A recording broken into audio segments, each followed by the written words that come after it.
Good morning. I'm going to continue with this elementary chemistry, physical science, call it what you want, for middle school through upper school level. And I guess if you're in a liberal arts college, they do go over this stuff again too. And for anybody who's interested. Now, I'm a physicist, I'm not a chemist, but when I was a kid I played around with this stuff. So my terminology might be different, but it works, okay?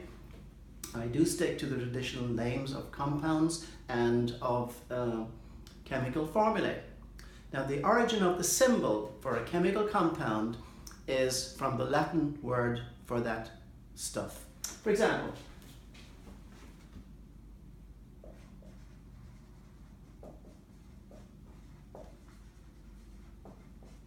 we don't keep writing down sodium all the time. Sodium has a symbol Na. Now you say, wait a minute, that doesn't sound at all like sodium. Lead.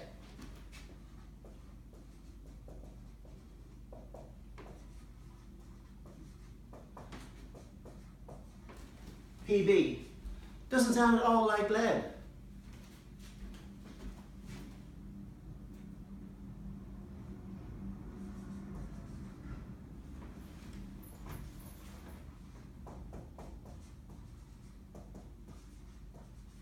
Silver. Ag. Anything else I could think of? Potassium.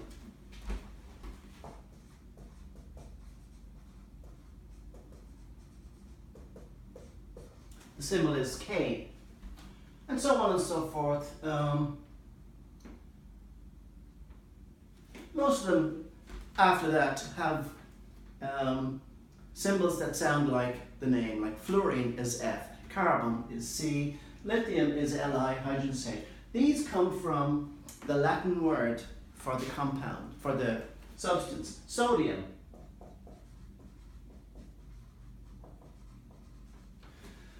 The Latin word for sodium is natrium.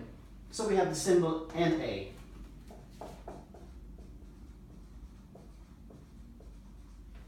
Plumbum, the Latin word for lead.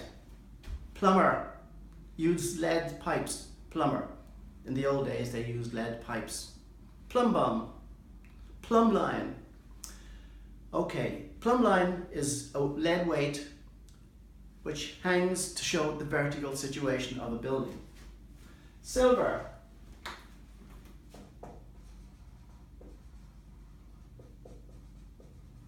Argentum, argent. I don't know. It comes in some things. Kalium, potassium. So that's the way the symbols work, and then we put them into compounds. NaCl, for example. This is going to be sodium chloride, potassium iodide. We'll talk about that in a minute. So we're going to make chemical compounds, names, formula, and this is the way the symbols work. I don't have a big periodic table, stuck this on the board. All the stuff in here doesn't matter too much, but this column here, they have a certain bunch of characteristics and it's to do with their atomic structure. I never mentioned atoms yet. This here column has a similar bunch, all of the same kind of chemical properties. Then we have the transition elements, they're all metals, and there's a lot of metals in here. The things that come into compounds are really these: boron, carbon, nitrogen, oxygen, fluorine, silicon, phosphorus, sulfur, and chlorine. These are the halogens. You've heard of halogen lamps. Fluorine, chlorine, bromine, iodine, and astatine, top to the bottom.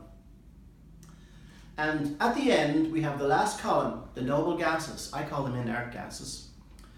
Helium, neon, argon, krypton, radon, and xenon. Krypton, Superman? I don't know. But they're at the end, and here's some special things. There are numbers associated with these. A +1, a +2, a +3, a +4, a -3, a -2, a -1, and a 0. The reason is there's stability associated with the number 8, and why that is the case we don't know yet, because I haven't told you about atoms.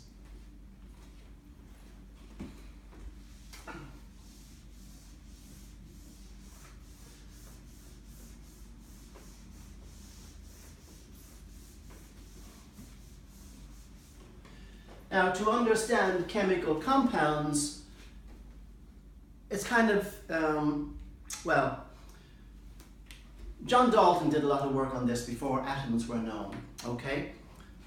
Atomic models started coming about around towards the turn of the century. J.J. Thomson discovered the electron, and he had the plum-pudding model of an atom. What is an atom?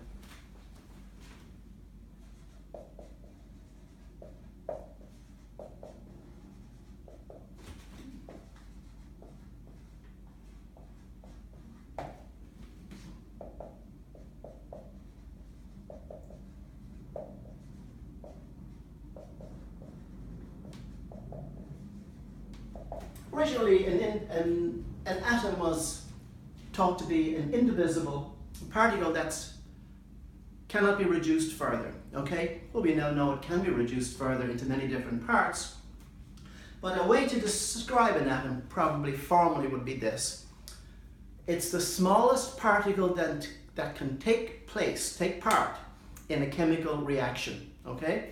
If you take an atom apart, you get protons, neutrons, and electrons. They don't take part in directly, at least, in chemical reactions, or completely. Electrons are part of the process, so are protons.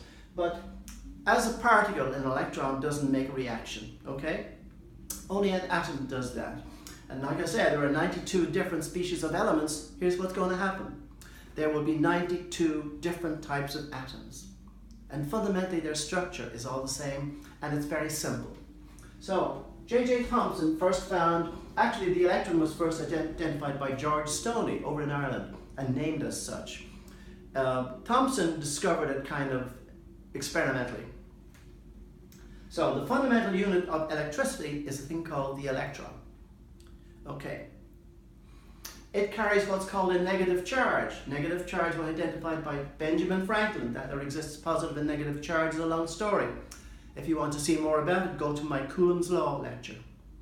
But suffice it to say for this is that we have atoms composing all of the stuff around us. The simplest atom, well, let's see Thomson.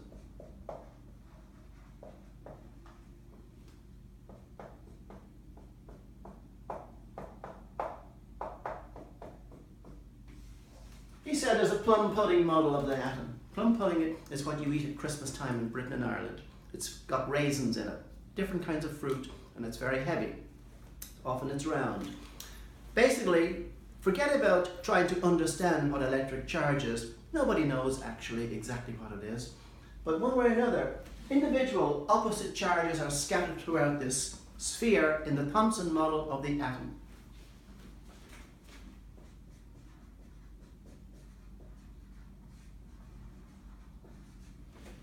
Now, Ernest Rutherford had a closer look at the atom. He passed small atomic particles through thin foils of gold, and found that certain patterns came out the other side.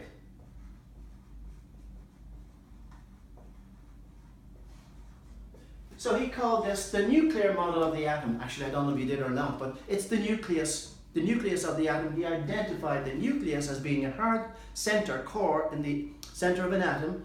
At the time the nucleus of cells in biology was known, he borrowed that name and stuck it in and said the nucleus of a cell is the central part of the cell, the nucleus of the atom is the central part of the atom. So whatever's in the nucleus, it's heavier than all the stuff around the side, and if you bounce a particle in it, it will be deflected away.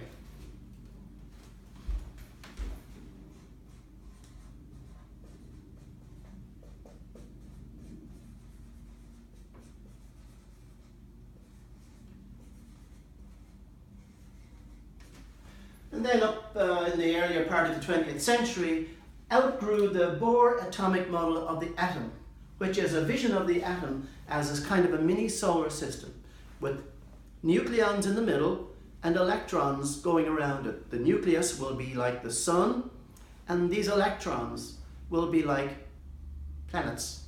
Okay? Now, that was superseded eventually, of course, by quantum mechanics, further quantum mechanics. This is a kind of a Bohr quantization condition, is to do with waves and orbits. It works and it gives a great picture of the atomic buildup. That's all we'll need for our formulae, okay? So, Thomson, Rutherford and Bohr. Now before this there was Dalton and so on and so forth. We're not going into all these details. Atoms compose all of matter, and there is an atom corresponding to each particular element. So let's look at how those atoms work.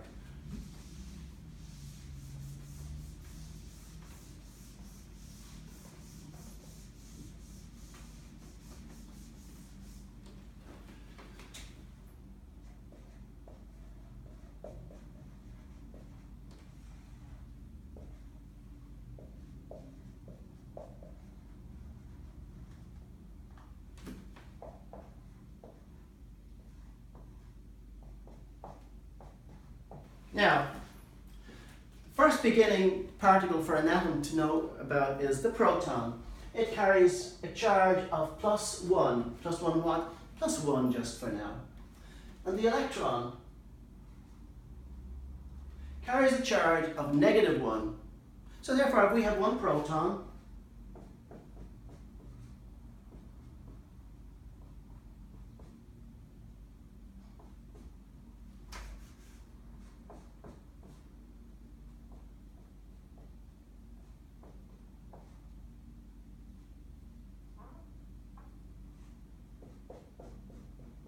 we can make a neutral atom with one proton and one electron balancing each other's charge out, okay?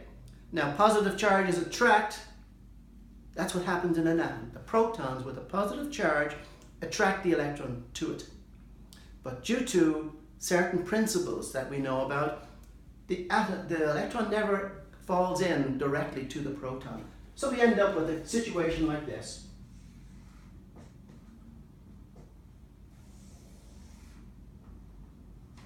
The electron going into orbit around the proton, as it were. The reality of it is slightly different, but that's good enough for the Bohr atomic model. So the Bohr atomic model uses the nucleus, and what does he put in the nucleus? Protons. And what does he put on the outside? Orbiting electrons. This atom here has got one proton and one electron in it. It's the simplest atom we know. Actually, it's hydrogen.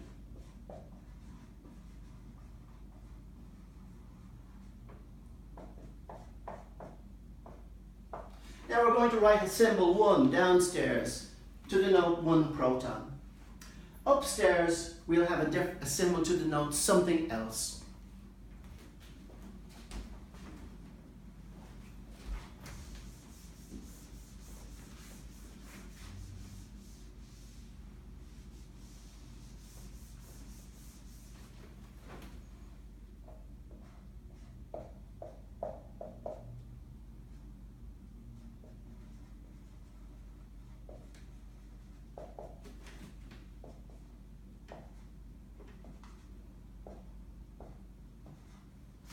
Hydrogen consists of one proton and one electron. We'll now look at the second element, number 2. Goes hydrogen, helium, lithium, beryllium.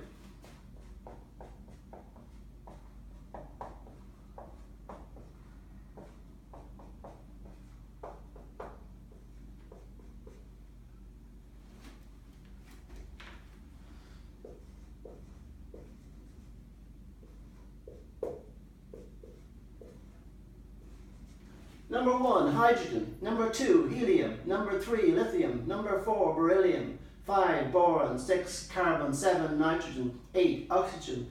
9, fluorine. 10, what's this N doing in there? Oh, it's not 10, it's neon. Okay, 11, sodium. Aluminium, 12. That doesn't look right. Silicon is what? 16, I miscounted somewhere. 14.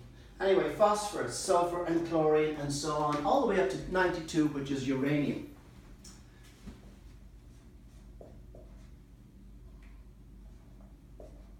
Now, helium is the second atom, but there's a slight complication in this. It's always the way in the sciences. Everything looks great, and then something complicates things. And this complication is due to Chadwick, who discovered a new particle. Now the proton as we said, is 1,830th the mass of an electron. To have the same mass as a proton, you need 1,830 electrons. There is another particle of almost identical weight to the proton. It's got no charge on it. It's the neutron discovered by Chadwick.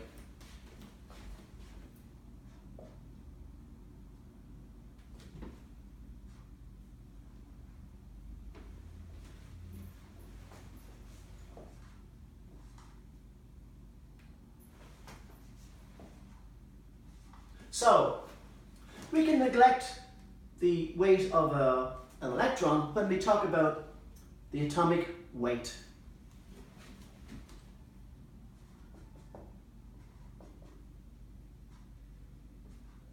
So, the atomic weight is the total number of the heavy particles in it, and for helium it looks like this.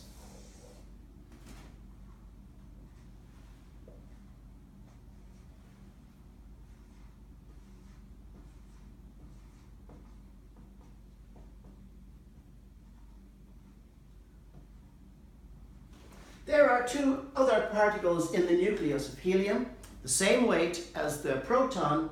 They're called the neutron. So two protons and two neutrons with two electrons outside make up helium, which is atomic number 2.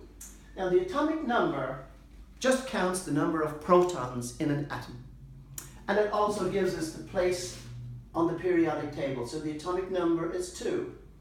3 protons, 4 protons, 5 protons. Carbon, atomic number 6. 6 protons, 7 protons. Oxygen, atomic number 8. 8 protons.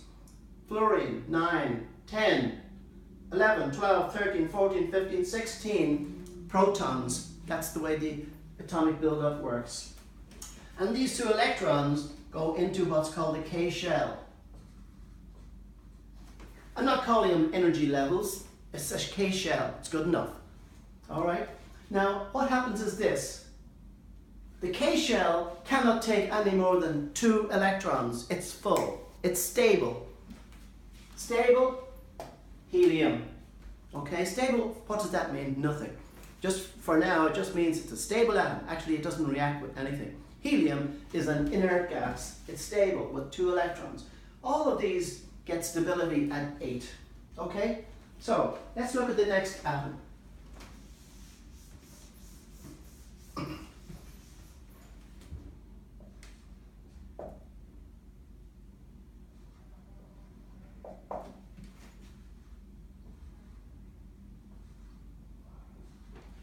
Lithium. Lithium is going to have 3 protons, 3 electrons, 3 neutrons, and the atomic weight is going to be the sum of these 2 guys to make 6. Add the number of protons to the number of neutrons. It looks funny now.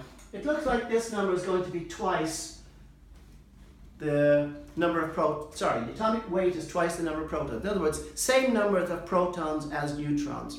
That's true all the way up to a certain number, and I can't remember what the number is. It's true certainly for carbon and oxygen, all the lower, maybe it's iron, I'm not sure. But the atomic weight is usually, I don't see it here, twice the number of protons for most of the working elements. Most of the elements in the middle here, and all these things here, we don't bother them too much. They don't crop up in chemical reactions too often.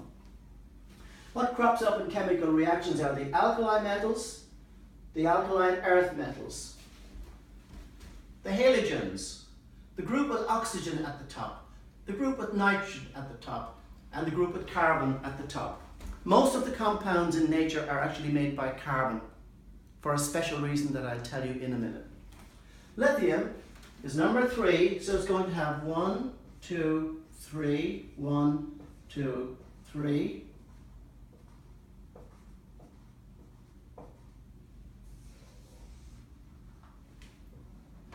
And 3 electrons, but where's the other electron? There's 1 electron here and 1 electron here. Remember I said that the first shell, the K shell, yeah, it's full. There's another shell waiting outside to get filled up.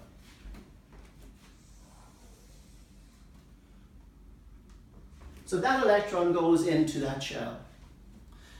Now if I go to the next one, beryllium.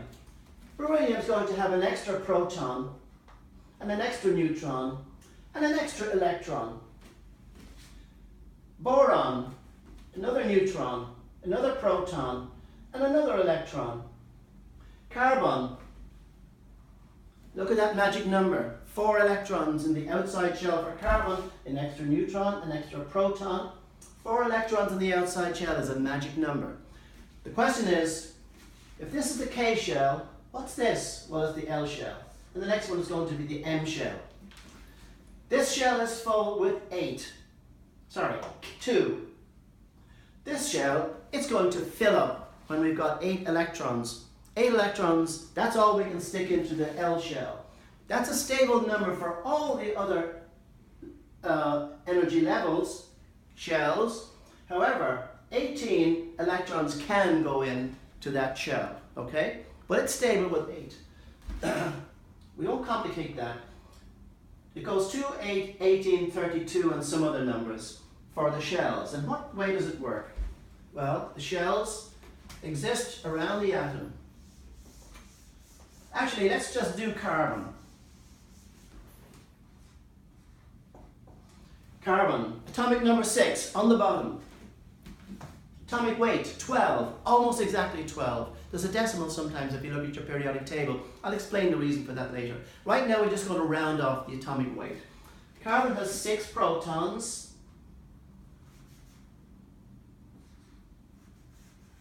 6 electrons, 6 neutrons, 6 and 6. So its atomic weight is 12. Yeah, carbon, atomic weight is 12. Everybody look at the periodic table and see what about oxygen. How many electrons in oxygen? Its atomic number is 8. 8 electrons. How many protons? Its atomic number is 8. 8 protons. How many neutrons? Same number, 8. So its atomic weight is 16. That's oxygen, right? 7. 7 protons, 7 neutrons, atomic weight 14, 7 electrons. And it goes like that. That keeps it simple until we get to when things get complicated again. We'll wait for that later. Okay, so far so good. That's the atomic buildup.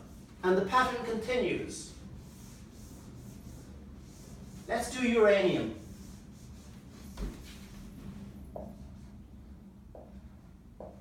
Now remember I said uranium 2, 3, what? I didn't say that yet. It's got 92 protons.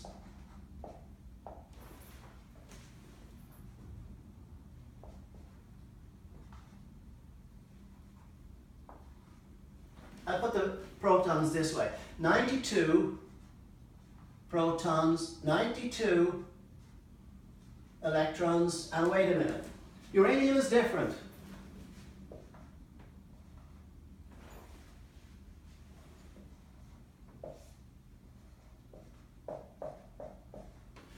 Uranium has a lot more neutrons in it than protons. It has 146 neutrons in it.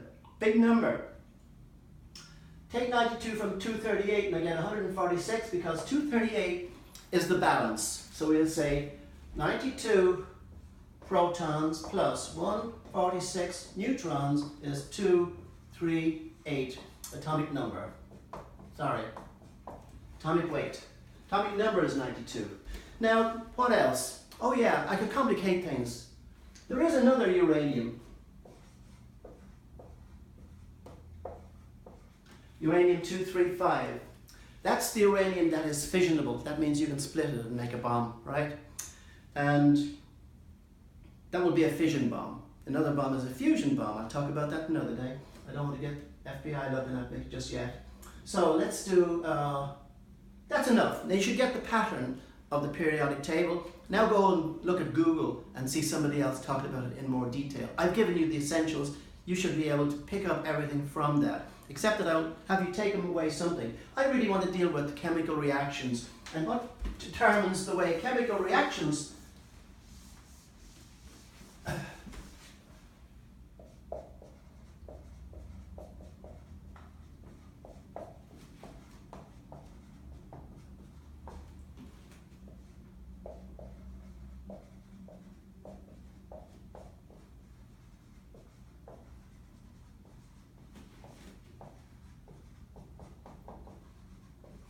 The nature of chemical formula, compounds and reactions is determined by the valence electrons.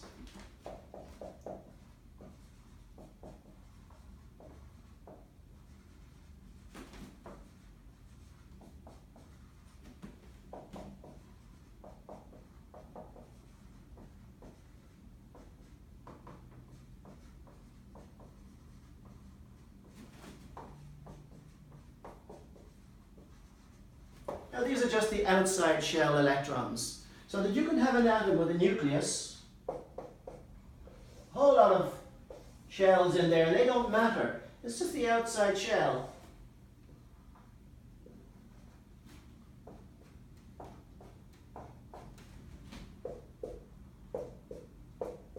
If there are 2 electrons in the outside shell, and stability is 8, it means there are 6 spaces that would like to get filled up. 2 electrons in there, 6 spaces waiting for more. That's the thing that that's the beginning of the mechanism for making chemical compounds, for which we have formulae, and the compounds are formed during chemical reactions. That's it for this class.